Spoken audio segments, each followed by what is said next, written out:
Chris Watkin here with the wonderful Ryan Woolfenden, estate agent extraordinaire from Poole. Thanks for joining me today, Ryan. And the question I want to ask is do you think estate agents are too obsessed with Proptech, hoping it will solve all their problems? Talk to me.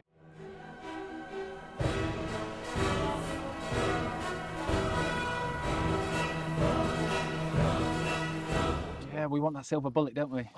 Yeah. Quick wins, That's no it. patience.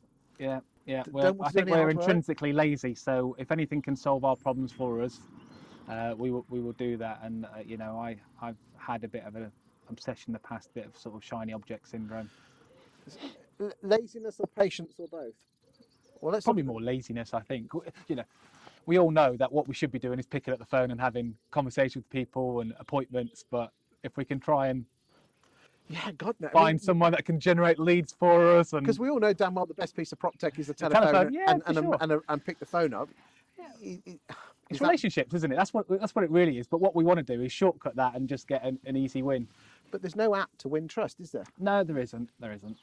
But if someone says there's an app for trust, I'm sure we'll jump on the bandwagon and try and download it. Send it to you now. I've got one now. Exactly. Yeah, sign here. Yeah.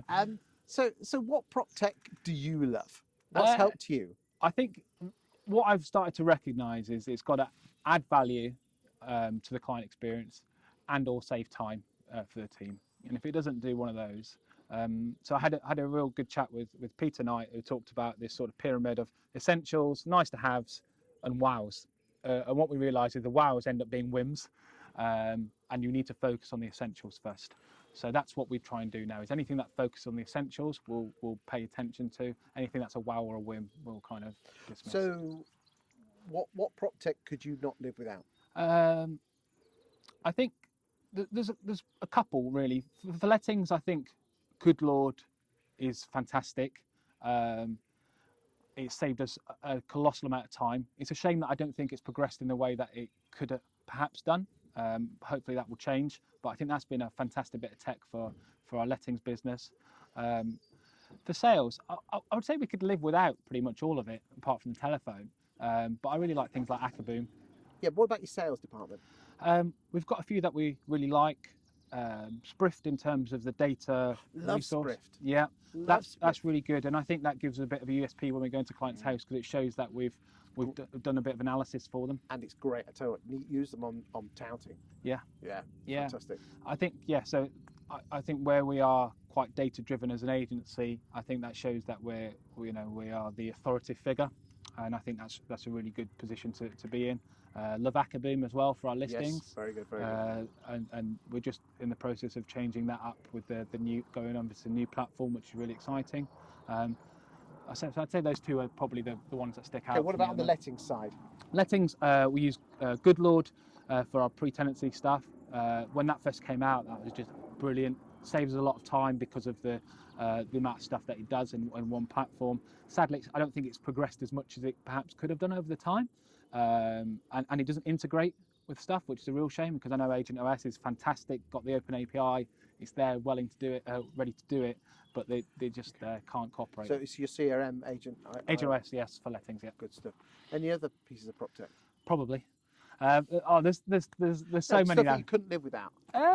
I think, apart from the telephone, you can live without all of it, really, can't you? I think, again, it just goes to which delivers the best value. Coming back to the shiny object syndrome, yeah.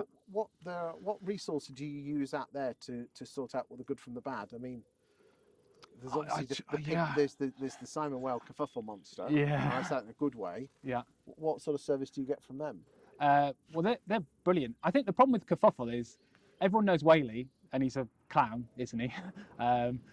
And he's a therefore, very clever man, actually. Oh, he's super bright, isn't he? But if you didn't know him, you wouldn't necessarily know that. But he's clearly very, very bright. But I think because of the way Whaley is, sometimes you actually don't think there's much substance behind it. But there really is. I mean, he's got Rich and Poole who work for him that are absolutely brilliant.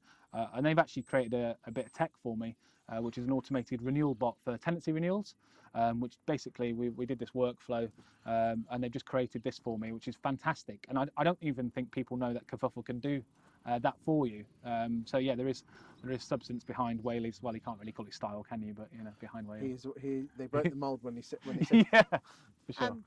What piece of Proptech doesn't exist that you would love to have?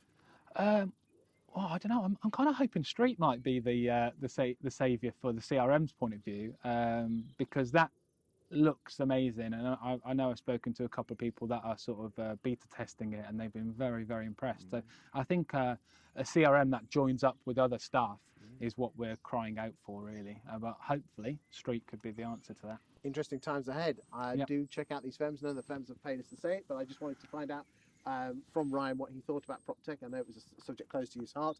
No one's paid us to say anything on this. Like all my interviews, no one pays anything. It's just that if my clients are talking about them, we're going to talk about them. Thank you for your time today. Thank you.